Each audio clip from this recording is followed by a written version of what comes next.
Pessoal, como é que vocês estão? Bom, nós estamos bem e hoje mais uma vez estamos apresentando nosso podcast que é o Falando nisso, e eu sou o Renato. E eu sou o Jonas. Bom, pessoal, hoje nós vamos estar trazendo algumas descobertas do espaço. Você já se perguntou se estamos realmente sozinhos no universo? E você sabia que existem mais de 5.500 exoplanetas? Pois é, Jonas. E o que são esses exoplanetas? São os planetas que ficam fora do sistema solar. Então é muito planeta, né? Rapaz, é muito planeta mesmo. E sem mais delongas, hoje vamos estar falando sobre os sinais captados no espaço. E esses sinais podem ter explicações naturais, como os buracos negros, pulsares e estrelas de nêutron. Mas há sempre a possibilidade de que uma civilização avançada esteja transmitindo algo, né?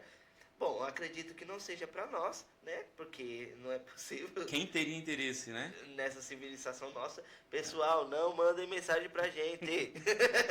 Vocês vão se arrepender. Bom, e por isso vamos falar sobre a Big Ear, mais conhecida como a Grande Orelha.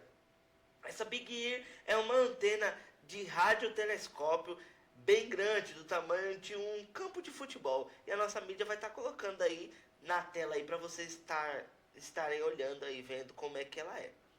Bom, eu vou trazer para vocês algumas curiosidades sobre o Observatório Big Ear.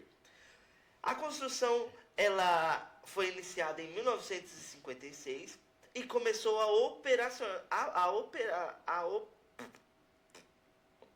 A operação. Volta aí. Isso, aprendeu. e começou a operação a partir de 1961. O local dela é na Universidade Estadual de Ohio, nos Estados Unidos, e ela ficou famosa por ter captado o misterioso sinal UOL em 1977. Ela foi desativada em 1998 e foi demolida para dar lugar a um campo de golfe. As antenas ficam ouvindo o universo para ver se captava ou registrava alguma coisa. E cientistas captam frequentemente sinais de rádio vindo do espaço, mas poucos são realmente anômalos. São sinais extremamente curtos, milésimos de segundos e muito energéticos. Alguns vêm de galáxias a bilhões de anos-luz de distância e alguns se repetem, o que é ainda mais intrigante. Ô Jonas, e o que é interessante, não sei, você já teve a oportunidade de olhar o universo através de um telescópio? Não. Eu não também, mas... mas seria interessante, né? Você observar, você conseguir aproximar e enxergar um planeta muito próximo, embora muito distante. Isso, né? Isso inclusive é um tema para um outro podcast. Exatamente. Porque eu estava vendo um desses dias sobre um telescópio que consegue olhar no passado. Imagina que negócio também legal, ouvi top. falar. Você escutou falar sobre Ouvi isso? falar também, e é top coisa louca. linha. Porque na verdade, a própria ciência ela explica isso, quando a gente está enxergando uma estrela, provavelmente ela já não exista mais. Exatamente, por Porque- isso que eles falam bilhões de anos-luz, Por isso né? que usa o termo anos-luz. Meu, é top É de muito linha. louco. Inclusive, por isso que é um assunto interessante, porque eles falam até sobre a idade do nosso sistema solar, é isso? Possivelmente. Cara, imagine. Top. Eu não sei quantos bilhões de centenas de anos que tem, mas é muitos que eles falam. E eles estão dizendo aí que talvez não seja inventa. nem isso. Não, mas é isso aí. Cala sua boca. Eu sei do que eu tô falando, gente. Não, mas é isso aí, galera. É isso aí mesmo. Isso é que na minha mente eu sei de tudo, mas na hora de falar bem, Parece o Tais. Pois é. Então, mas hoje, gente, pra gente dar continuidade aqui no nosso vídeo, hoje vamos falar sobre o caso do sinal UOL que eu vou trazer aqui pra vocês. Em 15 de agosto de 77, o astrônomo Jerry Inman chegou ao trabalho e foi checar se havia algo capturado e ao se deparar com os registros impressos, né, ele identificou um sinal incomum vindo da constelação de Sagitário. Verificou-se uma série de dados diferentes de ruídos e algo novo. um código coerente e ele viu uma sequência fora do padrão e anotou ao lado o registro UAU, por isso o nome do sinal UAU. Eu acho que a mídia poderia colocar aí a imagem aí Põe aí, mídia, a segunda imagem aí pro pessoal dar uma olhada, uma analisada. E aí vocês observam aí que o cientista até marcou ali o uau, né? Que ele ficou surpreendido, né, Com certeza, porque ele... Acho que ele não estava familiarizado, né? Porque, olha, em 77 até hoje nunca foi registrado mais assim, nenhum. Colocou-se o observatório para observar e para captar isso, E quando mas captou, o cara não espera que capta, né? Aí quando vem, quando não veio, tô acreditando. Uau! Uau! Tipo, caramba, isso aqui funciona. É isso mesmo. É isso mesmo. Pois é, o sinal UAU se deu porque ele ficou admirado com o código que ele identificou nos registros dos sinais captados. E, até então, anormal para os padrões. Exato. E aí, Jonas, diz aí algumas pessoas aí que se o sinal UAU fosse captado aqui em Minas Gerais, seria sinal UAI. Mas não foi aqui em Minas, foi... Então não vai ser sinal UAI, é sinal UAU. Que gosta de piada! É só pra descontrair. Muito bom.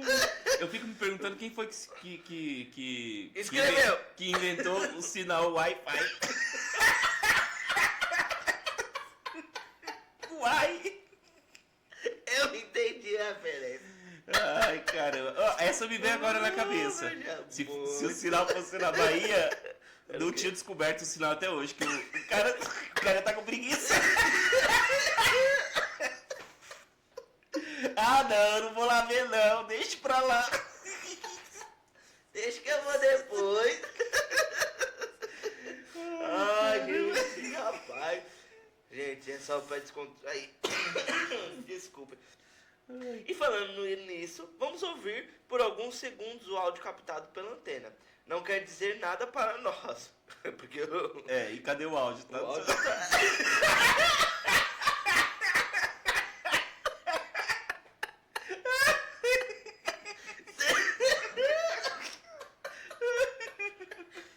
Essa parte vai ter que voltar. Eu vou te ajudar, vai.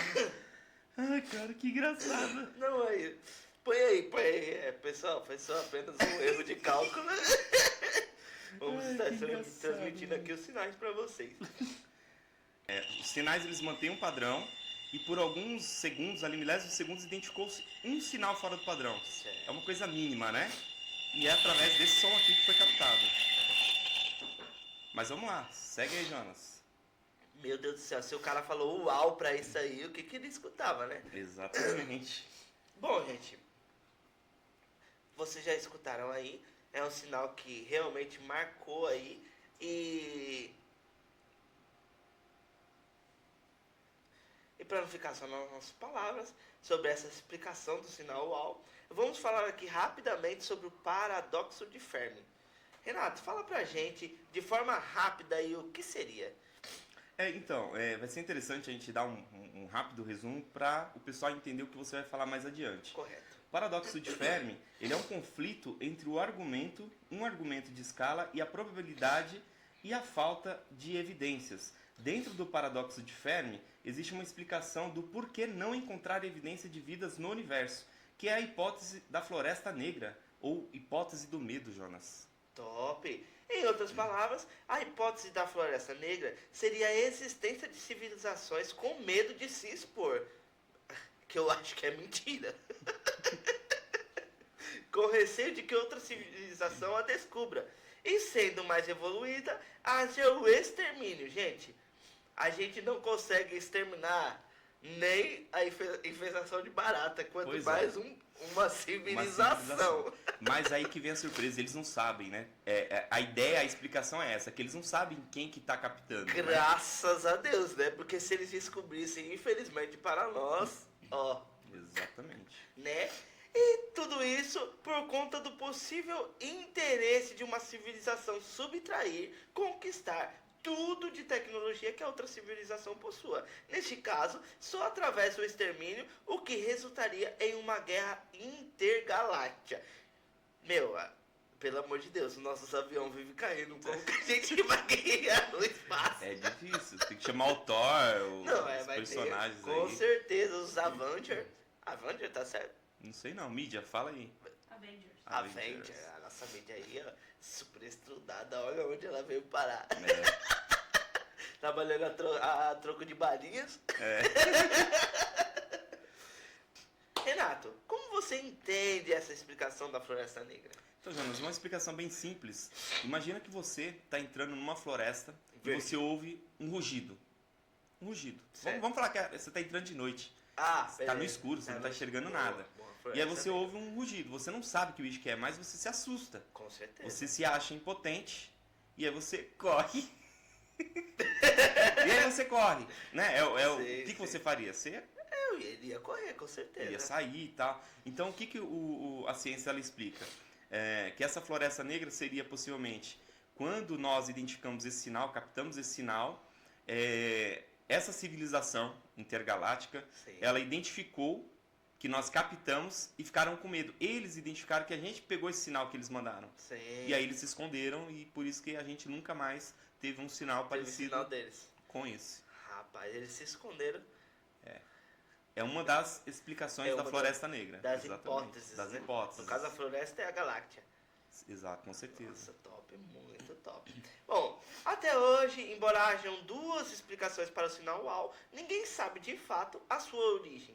E alguns sugerem que foi alguma comunicação de uma civilização alienígena, enquanto outros propõem explicações naturais ou terrestres sobre o assunto. Rapaz, é muito interessante, né? É interessante, Jonas. E o que é mais interessante é que logo depois da captação desse sinal, pouco tempo depois essa antena ela parou de funcionar e ninguém explicou por que ela parou de funcionar.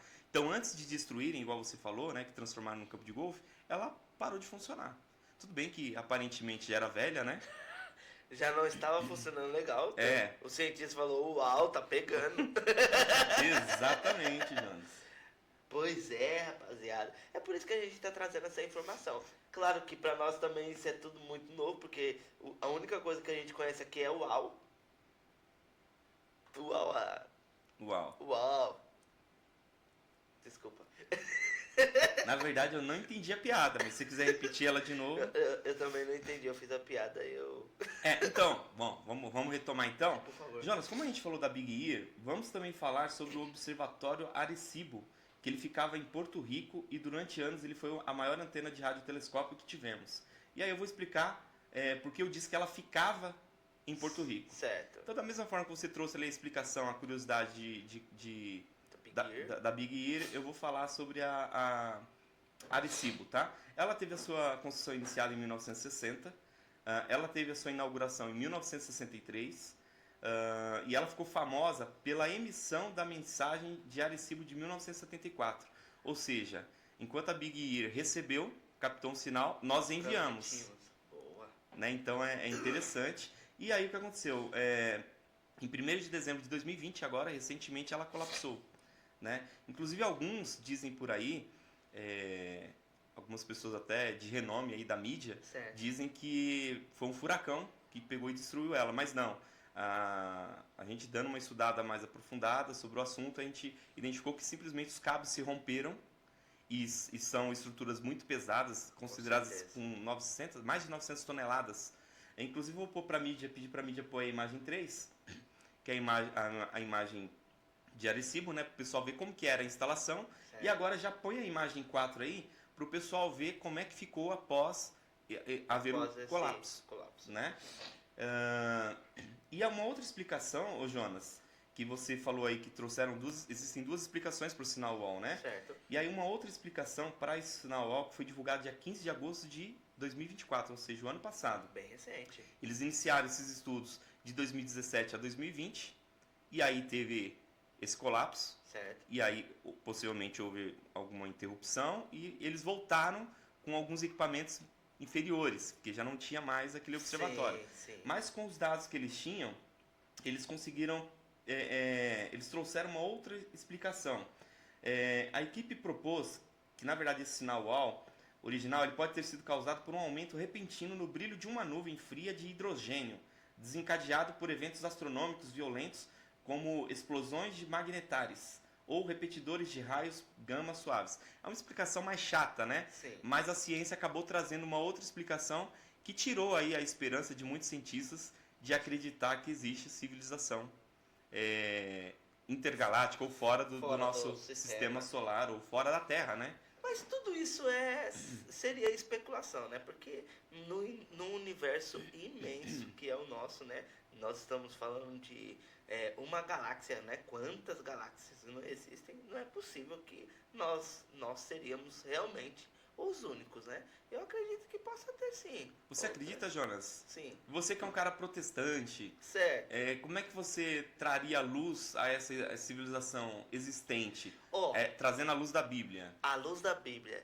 Quando a gente pega lá o livro de Jó, a gente vai ver que Deus era meio que uma reunião que estava acontecendo. E aí existiam outros povos. E aí apareceu o diabo da terra. Então, eu acredito, esse é o meu ponto de vista, que aí dá margem para conhecimento de outras civilizações. Eu acredito. Não estou dizendo que é correto, né? É um assunto bem delicado, por isso que você vê hoje pessoas de 14 anos pregando aí assuntos que são complicados. De azeiras e beiras. Complicado, né? Complicado. Mas legal, Jonas. Bom, esse foi o nosso assunto de hoje. Com certeza. Assunto top. Eu gostei muito, muito do assunto. Espero que vocês tenham gostado aí. Exatamente. E nós esperamos aí que vocês estejam curtindo a nossa pequena série de um vídeo. É nosso primeiro vídeo. Exatamente. Nosso primeiro vídeo de uma série de um vídeo. Um mini podcast. Um mini podcast. E nós aguardamos aí vocês no nosso próximo. Você sabe que esses 2 minutos de conversa nossa não vai subir nada, né? Tá uma bosta esse final aí. Não tá, Bia? Eu achei não, inclusive eu tava até preparado pra pôr a musiquinha, pra vocês se despedirem. Então vamos deixar então. Não, você estragou. Vamos deixar, estragou o bagulho. Até que a gente volta.